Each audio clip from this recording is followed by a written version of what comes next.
Welcome to A1 TV Telugu news. నేను భువన. Details చూద్దాం.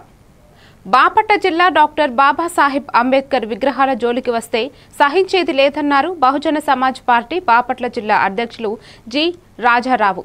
భారతదేశ మొట్టమొదటి కేంద్ర న్యాయశాఖ మంత్రి డాక్టర్ బాబాసాహెబ్ అంబేద్కర్ విగ్రహానికి చిత్తూరు జిల్లా వెదురుకుప్పం మండలం దేవలంపేట సర్కిల్ వద్ద నిప్పు అట్టించిన దుండగులపై SC/ST చట్టం 1986 ప్రకారం కేసు నమోదు చేసి దుండగులను శిక్షించాలని డిమాండ్ చేశారు.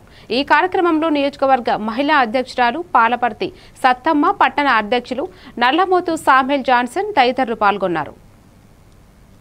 అట్లానే డాక్టర్ బిఆర్ అంబేద్కర్ గారికి ఆయన విగ్రహాలు పెట్టి గౌరవిస్తున్న సంఘటన మనం చూస్తున్నాం. అట్లాంటిది ఈ కూటమి ప్రభుత్వం వచ్చిన తర్వాత నుండి నిన్నగాక మొన్న బాపట్ల జిల్లా మాటూరు మండలంలోనే ఒక అంబేద్కర్ ఫ్లెక్సీ చించడం మన అందరికీ తెలుసు. ఈరోజు నిన్న గాంధీ జయంతి రోజే డాక్టర్ బిఆర్ అంబేద్కర్ విగ్రహానికి నిప్పు పెట్టి తగలబెట్టిన దుండగుల్ని వెంటనే శిక్షించాలని బహుజన సమాజ్ పార్టీ డిమాండ్ చేస్తుంది.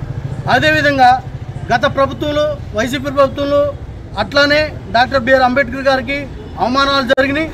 ఈ కూటమి ప్రభుత్వంలో కూడా ఆయన విగ్రహాలకి అవమానాలు జరుగుతున్నాయి. ఈ వెస్ట్ గోదావరి, ఈస్ట్ గోదావరిలో ఇంకా అయితే మరీ దారుణం ఫ్లెక్సీలు చేయటం. నిన్నగా మనం చూసాం. ఈ ఆంధ్రప్రదేశ్ ఉప సభాపతి రఘుకృష్ణరాజు గారు స్వయంగా అంబేద్కర్ గారి ఫ్లెక్సీ చింపేయటం మనం చూసాం. ఇట్లాంటి ఘటనలను మానుకోవాలి. వైసీపీ ప్రభుత్వం అవ్వచ్చు, టీడీపీ ప్రభుత్వం అవ్వచ్చు. డాక్టర్ బిఆర్ అంబేద్కర్ గారి జోలికి వస్తే చరిత్రలో మీరు మిగలని హెచ్చరిస్తున్నాం, డిమాండ్ చేస్తున్నాం. ఖబర్దారని ఈ రెండు ప్రభుత్వాలకి తెలియజేస్తున్నాం.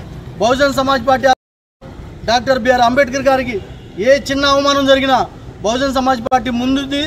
ఆయన రాసిన రాజ్యాంగాన్ని బహుజన సమాజ్ పార్టీ మేనిఫెస్టోగా పెట్టిన సంగతి మనందరికీ తెలుసు.